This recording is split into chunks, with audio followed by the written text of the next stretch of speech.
ഇതൊരു awareness video ആണ്, നിങ്ങളെ മുമ്പിൽ ഇത് എത്തിക്കണം എന്ന് ഞാൻ വിചാരിച്ചു. കാരണം എന്ന് പറഞ്ഞു കഴിഞ്ഞാൽ ഇപ്പോൾ നാട്ടിലെ ഏജൻസി വളരെയധികം ആളുകളെ പറ്റിച്ചുകൊണ്ടിരിക്കുന്ന, അതുപോലെ വ്യക്തിപരമായിട്ടും ആളുകളെ ഇവിടെയുള്ള കുറച്ച് കള്ളന്മാരായിട്ടുള്ള ഏജന്റുമാരും നമ്മുടെ നാട്ടിലുള്ള ആളുകളെ പറ്റിച്ചുകൊണ്ടിരിക്കുന്ന ഏറ്റവും വലിയൊരു ചതിക്കുഴിയാണ്. അതായത് റഷ്യയിൽ വന്ന ഉടൻ തന്നെ നിങ്ങൾക്ക് റെസിഡൻസ് കാർഡ് കിട്ടുമെന്നുള്ളത്.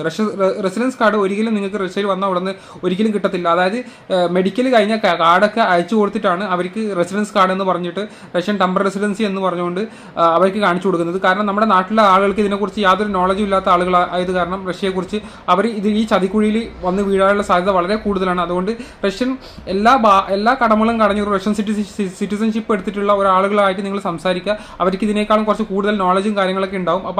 അപ്പോൾ ഈ റഷ്യൻ സിറ്റിസനെ കുറിച്ച് പോറ്റി പറയുന്നതല്ല, കാര്യങ്ങൾ ഒരുപാട് സ്റ്റെപ്പുകൾ കഴിഞ്ഞായിരിക്കും അവർ ഈ ഒരു റഷ്യൻ പാസ്പോർട്ട് കാര്യങ്ങളൊക്കെ എടുത്തിട്ടുണ്ടാവുക. അപ്പോൾ അതുകൊണ്ട് നിങ്ങൾ അറിയാത്ത ഏജൻസികൾ, നമ്മുടെ ഈവൻ ലാംഗ്വേജ് പോലും അറിയാത്ത ഏജൻസികളാണ് ഇപ്പം. അതുപോലെ തന്നെ പോളണ്ടിൽ നിന്നും, ഓസ്ട്രേലിയയിൽ നിന്നും, ജർമ്മനിയിൽ നിന്നും, ഇംഗ്ലണ്ടിൽ നിന്നും ആളുകളെ റഷ്യയിലേക്ക് റിക്രൂട്ട്മെന്റ് ചെയ്യുന്ന ഒരുപാട് ആൾക്കാരെ അഡ്വർടൈസ്മെന്റ് ഞാൻ ഇൻസ്റ്റാഗ്രാമിൽ കാണാനിടയെ. ഇവർക്കൊന്നും റഷ്യൻ ഭാഷ പോയിട്ട് റഷ്യയെക്കുറിച്ച് അടിസ്ഥാനപരമായിട്ട് ഒരു കാര്യം അറിയാത്ത ആളുകളാണ്. അതുപോലെ തന്നെ അത് മുതലെടുത്തുകൊണ്ട് നമ്മുടെ റഷ്യൻ യൂട്യൂബ് ചാനലുകളിൽ, ഇവിടെയുള്ള യൂട്യൂബ് ചാനലിൽ റഷ്യൻ വീഡിയോ ചെയ്തിട്ട് ഇൻഡയറക്റ്റ് ആയിട്ട് ക്യാഷ് വാങ്ങുന്ന ഒരുപാട്, അതായത് ആളുകൾക്ക് ഇൻഡയറക്റ്റ് ആയിട്ട് പ്രൊമോഷൻ ചെയ്ത് കൊടുക്കുന്ന ഒരുപാട് യൂട്യൂബേഴ്സ് ഇപ്പം നമ്മളെ ഇടയിലുണ്ട്. ആരൊക്കെയാണെന്നുള്ളത് നിങ്ങൾക്ക് ഞാൻ പറഞ്ഞു തരേണ്ട ആവശ്യം ഉണ്ടാവില്ല, നിങ്ങൾക്ക് മനസ്സിലായി കാണുമെന്ന് വിചാരിക്കുന്നു. അങ്ങനെയുള്ള ഇൻഡയറക്റ്റ് ആയിട്ട് നല്ലൊരു എമൗണ്ട് ഉണ്ടാക്കുന്ന, കോടികൾ തട്ടിപ്പ് നടത്തുന്ന ഒരുപാട് ആളുകളുണ്ട്. എന്നെക്കുറിച്ചും ഇങ്ങനെയുള്ള മോശമായിട്ടുള്ള കാര്യങ്ങൾ പറയുന്ന ഒരുപാട് യൂട്യൂബേഴ്സ് ഉണ്ട്. അപ്പോൾ അങ്ങനെയുള്ള യൂട്യൂബേഴ്സിനൊക്കെ ശ്രദ്ധിക്കുക. അതുപോലെ തന്നെ റെസിഡൻസ് കാർഡൊന്നും ഒരിക്കലും നിങ്ങൾക്ക് അങ്ങനെ കിട്ടത്തില്ല. അതിന് ഒരുപാട് ക്രൈറ്റീരിയൽസും കാര്യങ്ങളൊക്കെ ഉണ്ട്. അതൊക്കെ ഒരുപാട് കടമകൾ കഴിഞ്ഞിട്ടാണ്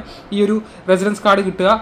അതിനുശേഷം നമുക്ക് പെർമനന്റ് റെസിഡൻസി, പിന്നെയാണ് റഷ്യൻ പാസ്പോർട്ട് കിട്ടുക. അത് ഒരുപാട് സ്റ്റെപ്പുകൾ കഴിഞ്ഞതിന് ശേഷമാണ്. പക്ഷേ ഇപ്പോഴത്തെ ഒരു സാഹചര്യം അനുസരിച്ച് 2025 സാഹചര്യം അനുസരിച്ച് വളരെ വളരെ ഡിഫിക്കൽട്ടാണ് ഇങ്ങനെ ഒരു റെസിഡൻസ് കാർഡ് കിട്ടുക എന്നുള്ളത്. അപ്പോൾ ഇങ്ങനെയുള്ള തട്ടിപ്പുകളിൽ പോയി വീഴാതിരിക്കുക. ഇങ്ങനെയുള്ള യൂട്യൂബേഴ്സ് നിങ്ങളുടെ മുമ്പിൽ ഒരുപാട് മാന്യത ചമഞ്ഞ് മുഖം മൂടി അണിഞ്ഞ ചെന്നായകളെ പോലെ നിങ്ങളുടെ മുമ്പിൽ വന്നിരുന്ന് ഇല്ലാത്ത ഫേക്ക് ന്യൂസുകളൊക്കെ നിങ്ങളെ കാണിച്ച് നിങ്ങളെ കൺവിൻസ് ചെയ്യിപ്പിക്കാൻ നോക്കും. അപ്പം നിങ്ങൾ ചോദിക്കേണ്ട ഒരു കാര്യം, നിങ്ങളുടെ ഡോക്യുമെന്റുകൾ, അവരുടെ ഡോക്യുമെന്റുകൾ മൊത്തം നിങ്ങൾക്ക് അയച്ചു തരാൻ പറയുക. ആ ഡോക്യുമെന്റുകൾ നിങ്ങൾക്ക് അയച്ചു തന്നില്ലെങ്കിൽ നിങ്ങൾ മനസ്സിലാക്കിക്കൊള്ളുക, ഇത് വലിയ കള്ളത്തരമാണ്. ഇങ്ങനെയുള്ള കള്ളന്മാർ മറ്റു ഏജൻസികളെ പ്രൊമോഷൻ ചെയ്യാൻ വേണ്ടിയിട്ട് തുടങ്ങിയ ഒരു യൂട്യൂബ് ചാനലായിരിക്കും.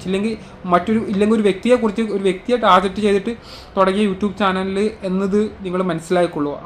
അപ്പോൾ എന്തായാലും ഞാൻ വീഡിയോ ഇഷ്ടപ്പെടുകയാണെങ്കിൽ ലൈക്ക് ചെയ്യുക, ഷെയർ ചെയ്യുക, സബ്സ്ക്രൈബ് ചെയ്യുക. നിങ്ങൾ നല്ല ഇൻഫോർമേറ്റീവ് ആയിട്ടുള്ള വീഡിയോയുമായിട്ട് കാണുന്നവരെ എല്ലാവർക്കും ഗുഡ് ബൈ. അപ്പോൾ ഈ കാര്യങ്ങൾ മറക്കാതിരിക്കുക. നിങ്ങൾ പറ്റിക്കപ്പെടാതിരിക്കാൻ വേണ്ടിയിട്ടാണ് ഞാൻ ഈ ഒരു വീഡിയോ ചെയ്തത്. അപ്പോൾ ഓക്കെ, ബൈ.